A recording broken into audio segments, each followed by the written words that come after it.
प्रिय विद्यार्थियों, मैं doctor Ashok Kumar Meena, associate professor Hindi विभाग, गौरी देवी राजकीय महिला महाविद्यालय अलवर, आप सभी का YouTube चैनल पर हार्दिक स्वागत है। आज हम रीतिकालीन काव्य की पृष्ठभूमि के बारे में चर्चा करेंगे, जिसमें सर्वप्रथम राजनीतिक पृष्ठभूमि। राजनीतिक पृष्ठभूमि की जब हम बात करते हैं तो उस समय मुगल काल अस्तित्व में था, यानी दिल्ली में मुगलों का शासन था। बाबर ने जिस मुगल साम्राज्य की नींव डाली और अकबर ने उस साम्राज्य को विस्तार दिया, जहांगीर तक आते आते वह साम्राज्य धीरे धीरे विलासिता की ओर उन्मुख होने लगा। जहांगीर के बारे में कहा जाता है कि एक बोतल शराब हो और एक शेर कबाब हो, नूरजहां की सल्तनत फिर खैर हो या खराब हो। नूरजहां ये जहांगीर की प्रेमिका थी। सारा मुगल साम्राज्य नूरजहां ही संचालित कर रही थी। जिस साम्राज्य को अकबर जैसे सहिष्णुतापरक व्यक्ति ने अपनी बुद्धिमत्ता से विस्तार दिया था, वह धीरे धीरे अब विलासिता की ओर उन्मुख होने लगा। जहांगीर के बाद में शाहजहां का शासनकाल आता है। शाहजहां के शासनकाल की दो ही प्रवृत्तियां थी, अलंकरण और प्रदर्शन। सुरा और सुंदरी और कला की उपासना शाहजहां के काल की बहुत बड़ी उपलब्धियां थी। यानी अपनी बेगम मुमताज की यादगार में आगरा का ताजमहल उन्होंने ही बनवाया था। इस प्रकार कहा भी जाता है कि जैसे शासन की विचारधारा होगी, वैसे ही जनता की विचारधारा होती चली जाती है। यह कार्ल मार्क्स का कथन है कि जैसे शासन की विचारधारा होती है, वैसे ही जनता की विचारधारा होती चली जाती है। यहाँ धातव्य बात यह है कि शासन का जो रवैया था, यानी शाहजहां के समय जो कलात्मकता का रवैया था, सुरा और सुंदरी का जो विस्तार था या प्रचार था, या जो सुरा सुंदरी को जो महत्व या प्राथमिकता दी जा रही थी, वह धीरे धीरे आम जनता के मन में भी पैठ बनाने लगी। आम जनता भी उससे अछूती नहीं रह पाई। यहाँ यह देखने की बात है कि इनका जो भोग विलास था, तत्कालीन भारतीय जीवन का केंद्रीय आधार बन गया। यानी इनकी जो विलासिता थी, वह आम जन में भी विलासिता का रूप लेने लगी। शाहजहां का ही प्रभाव रहा कि हिंदी के कवि श्रृंगार और विलास की कविताओं में लीन हो गए। यानी श्रृंगार और विलास की कविताओं में लीन हो गए। यानी उनमें रत हो गए, वो श्रृंगार और विलास की ही कविताएं लिखने लग गए। शाहजहां के बाद औरंगजेब का शासनकाल आता है। औरंगजेब की कट्टरता और धर्मांधता दोनों ही विख्यात थी। कट्टरता भी उनकी विख्यात थी और धर्मांधता भी विख्यात थी। धर्मांधता ने, इन दोनों ने जो विलासता थी उस पर तो अंकुश लगाया, परंतु औरंगजेब की हिंदू विरोधी जो नीतियां थी वो आम जन के लिए दुखदायी हो गई, और यही हिंदू विरोधी नीति औरंगजेब को पूरे जीवन उलझाए रखी। औरंगजेब के उत्तराधिकारियों में शासन चलाने की योग्यता ही नहीं थी तथा वे विलास और भोग की ओर उन्मुख हो गए। जब केंद्रीय सत्ता ही भोग विलास में डूब रही है या भोग विलास में निमग्न हो रही है, तो आम जन या देशी राजा और सामंत भी उस विलासिता और अय्यासी का मजा चखने लगे, और वैसे ही जैसी राजा वैसी प्रजा, तो वैसा ही आम जन पर भी प्रभाव पड़ने लगा। छोटे छोटे सामंतों के यहाँ भी कवि रहने लगे और वही कवि उनकी विलासता का वर्णन किया करते थे, जिससे कि उनकी विलासता, उनकी कामुकता और भी उत्प्रेरित हो। और उनका एक ही कर्म रह गया, किनका? कवियों का, कि जिन सामंतों के अधीन वो कवि कर्म कर रहे थे उन सामंतों की बढ़ा चढ़ाकर अतिरंजनापूर्ण कविता करना या उनके व्यक्तित्व को बताना। अब यह तो रही राजनीतिक पृष्ठभूमि। अब सामाजिक पृष्ठभूमि पर अपन आते हैं। तो सामाजिक पृष्ठभूमि का जो दृश्य है वह राजनीतिक पृष्ठभूमि से अलग नहीं हो सकता। यानी जैसे राजा व्यवहार कर रहा था वही चीज प्रजा में घर करने लगी या प्रजा के मन मंदिर में अपने पैर फैलाने लगी। दरबारी अश्लीलता धीरे धीरे तत्कालीन समाज की अश्लीलता में तब्दील हो गई, यानी तत्कालीन समाज भी अश्लीलता के सागर में निमग्न हो गया और उसे भी अश्लीलता, कामुकता का उपासक बना दिया। औरंगजेब की नीतियों के कारण हिंदू समाज भयभीत हुआ और बाल विवाह, सती प्रथा जैसी कुरीतियां हिंदू समाज में पैर पसारती हुई चली गई।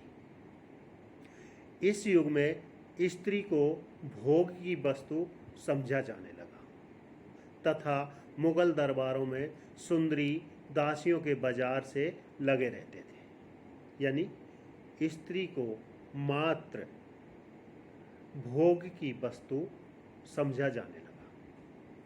और मुगल दरबार में सुंदरी दासियों के बाजार से लगे रहते थे, यानी एक से बढ़कर एक सुंदरी वहाँ लाई जाती थी। इसी संदर्भ में मुझे याद आ रहा है कि आदिकाल की जो परिस्थिति थी वहाँ ऐसी तो बात नहीं थी, परंतु वहाँ सुंदरी के लिए युद्ध बहुत हुआ करते थे। जैसे कहा जाता है कि जेई घर देखी बिटिया सुंदर, तेई घर जाए धरे हथियार, कि जिस घर में बेटी सुंदर दिखी वहीं जाकर राजा या सामंत अपने हथियार लेकर पहुंच जाता था, या तो उस सुंदरी का वर्ण उन्हें सहर्ष करने दे या युद्ध के लिए तैयार हो जाए। परंतु वहाँ युद्ध का वातावरण था, अश्लीलता कामुकता एक परिधि में थी, सीमित मात्रा में थी, परंतु रीति काल में वही परिधि, वही जो लोकलाज का पर्दा था वो गिर गया और यहाँ खुलकर कामुकता और अश्लीलता की चर्चा होने लगी। कहते हैं देव कवि, कौन गने पुरवन नगर, नारी एक रीति, देखत हरे विवेक को चित्त हरे कर प्रीति। यानी कौन गने पुरवन नगर, कौन गने पुरवन नगर, नारी एक रीति, देखत हरे विवेक को चित्त हरे कर प्रीति। यानी नारी का एक ही दायित्व है जो देखते ही आदमी को, विवेक को हर लेती है, चित्त को हर लेती है, यानी उसको अपने ओर सम्मोहित कर लेती है और अपने जाल में फंसा लेती है, यानी प्रेम पास में आबद्ध कर लेती है। इस युग की कविता का मुख्य उपजीव्य यानी मुख्य विषय नारी सौंदर्य चित्रण बन गया तथा कवि भी विलासी कविता लिखने पर पुरस्कृत होने लगे। यानी कवि भी जितनी विलासतापूर्ण कविता लिखते या राजा की काम वासना को प्रेरित करने वाली कविता लिखते तो उन्हें उतना ही प्रोत्साहन या पारितोषिक दिया जाता था। अब राजा ही कामुकता या अश्लीलता का प्रश्रय दे रहा था तो आम जन भी उसकी ओर उन्मुख क्यों न। अब धार्मिक पृष्ठभूमि की बात आती है। धार्मिक पृष्ठभूमि में जैसा कि कहा जाता है कि समाज में जैसा राजा होता है वैसी ही प्रजा होती है और सब पर प्रभाव पड़ता है। अपन देखते हैं कि जो घर का मुखिया होता है वो सबका आदर्श होता है। तुलसीदास घर के मुखिया के संदर्भ में कहते भी हैं कि मुखिया मुख सा चाहिए खान पान को एक, पालई पोसई सकल अंग तुलसी सहित विवेक। यानी सभी अंगों को पालता पोसता है, यानी मुख के माध्यम से जो भोजन जाता है वह किसी में अंतर नहीं करता, न छोटी आंत से, न बड़ी आंत से, न आमाशय से, न हृदय से, न फेफड़ों से। जहाँ जिसकी जरूरत है वह उसको उतना ही देता है। इसी प्रकार मुखिया भी परिवार के जिस सदस्य को जितनी जरूरत है, जिस मात्रा में जरूरत है, कपड़े की है, पैसे की है, शिक्षा की है, वो उचित प्रावधान करता है। परंतु यहाँ रीति काल में स्थिति दूसरी है। यहाँ जब राजा ही कामुकता की ओर उन्मुख हो रहा है तो आम आदमी भी कहाँ उससे अछूता रहेगा। तो धार्मिक पृष्ठभूमि में भी धार्मिकता और नैतिकता की दृष्टि से हिंदी साहित्य का रीति काल भी अधपतन का काल है। यानी अधपतन यानी पतनोन्मुखी युग है। इस अधपतन के परिदृश्य में किसी श्रेष्ठ धर्म की कल्पना करना बेकार था। यानी श्रेष्ठ धर्म की कल्पना कैसे की जा सकती है, जब चारों तरफ ही अंधेरा दिखाई दे रहा हो। यानी धर्म के नाम पर पंडितों, मुल्लों, पुजारियों, काजियों, पीर, पैगंबर आदि की वाणी का बोलबाला था। हिंदू और इस्लाम धर्म हमारे आला होकर एक साथ हो गए। यानी दोनों हिंदू और मुसलमान दोनों धर्म के गुरु थे, पंडित थे, मौलवी थे, मुल्ला थे, पीर थे, मुर्शीद थे, दोनों एक जैसे ही हो गए। सद्मार्ग को छोड़कर ऐहिक मार्ग की ओर चलने लग गए। यानी भक्ति काल में जो पारलौकिक सुख का मार्ग था और निवृत्ति का मार्ग अपनाया जाता था, वहाँ यहाँ ऐहिक मार्ग अपनाने लग गए और निवृत्ति की जगह प्रवृत्ति का मार्ग अपनाने लगे। यानी सांसारिकता में पूरी तरह से निमग्न हो गए। यहाँ धार्मिकता की जब बात चलती है तो यहाँ धर्म की पृष्ठभूमि को यहाँ यह उल्लेखित करना जरूरी हो जाता है कि हिंदुओं में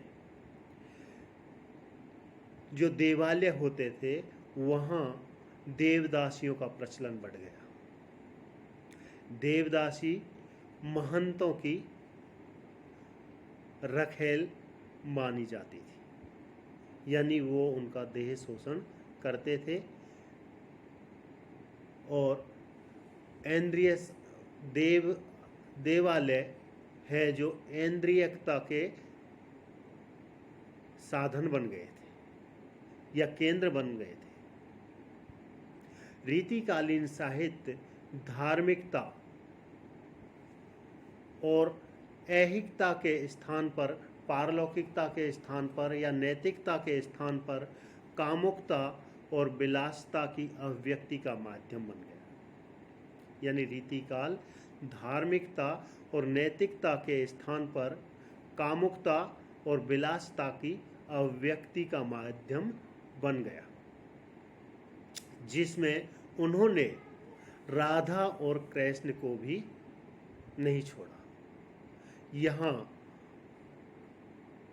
आचार्य भिखारी दास की पंक्ति उल्लेखनीय है। वो कहते हैं कि अब के सुकवि रीझई है तो कविताई है, न तो राधिका कन्हई सुमरन को बहाना है। यानी जो अब तक राधिका और कन्हई यानी राधा और कृष्ण आराध्य देव थे, जिनकी आराधना की जाती थी, इष्ट देव माना जाता था, वहाँ अब धीरे धीरे सामान्य रूप में दिखाई देने लगे। यानी उनको कविता के माध्यम से भी धीरे धीरे आम जन की जो कामुकता थी वो कामुकता उनके माध्यम से दिखाई जाने लगी। यानी उन पर आरोपित कामुकता और अश्लीलता आरोपित कर दी गई।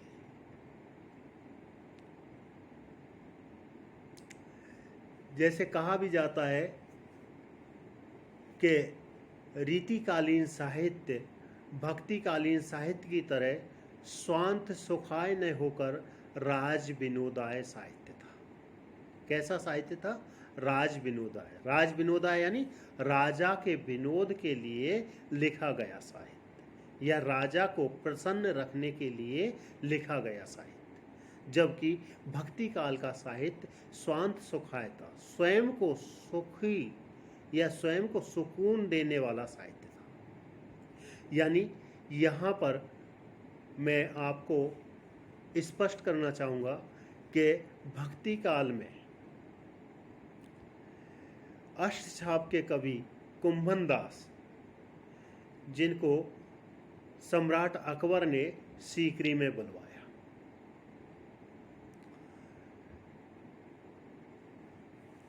कुंभन दास जी मथुरा से सीकरी गए। सीकरी पहुंचे तो उन्होंने अकबर के दरबार में स्वयं को हाजिर किया। स्वयं को हाजिर किया तो अकबर ने कहा, कहो कविजन, बताओ कैसे हो। तो कुंभन दास ने क्या कहा वह यहाँ ध्यान देने योग्य है कि संतन को कहा सीकरी सो काम, संतन को कहा सीकरी सो काम, आवत जात पन्हिया टूटे, विसर जात हरिनाम। जिनके मुख देखे दुख उपजत, तिनको करवो परे सलाम। यानी यह भक्ति काल की कविता थी। यानी वो सीधे सीधे अकबर से कह देते हैं कि संतों का सीकरी से क्या काम है। आवत जात पन्हिया टूटे, आवत जाते आते जाते पन्हिया यानी पैर की जूती टूटती है, और बिसर जात हरिनाम यानी एक तो आपका डर भी सताता है कि आप राजन हैं, कोई दंड देते हैं, मृत्यु दंड तक आप दे सकते हैं, तो इसलिए हमें आना ही पड़ा। दूसरी तरफ हमें हमारा जो मुख्य काम है, मुख्य ध्येय है, वह है ईश्वर का जप करना, स्मरण करना, स्तवन करना, मनन करना। वह आपके यहाँ आने के चलते छूट जाता है। और वो इससे भी बड़ी बात वो ये कह देते हैं, जिनके मुख देखे दुख उपजत है, तिनको करवो परे सलाम। जिनके मुख देखे दुख उपजत, यानी आपका मुख देखने से दुख ही उपजता है। यानी कोई भी आपके दरबार में आएगा वो दुखी होकर ही आएगा, सुखी होकर या खुशी से वो स्वयं उपस्थित नहीं होगा। तिनको करवो परे सलाम, आपको फिर भी दुखी होते हुए भी सलाम करना पड़ता है। परंतु वही रीति काल तक आते आते यहाँ कवि की मनोदशा बदल जाती है और वो आकर यहाँ एक अपना आश्रयदाता ढूंढता है और आश्रयदाता के मन मुताबिक अपनी लेखनी चलाता है।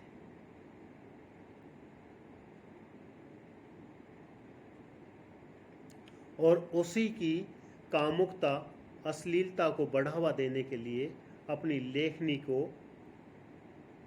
रूप देता है। तो इस प्रकार भक्ति काल और रीति काल में यह मोटा मोटा अंतर है। आज इतना ही, धन्यवाद।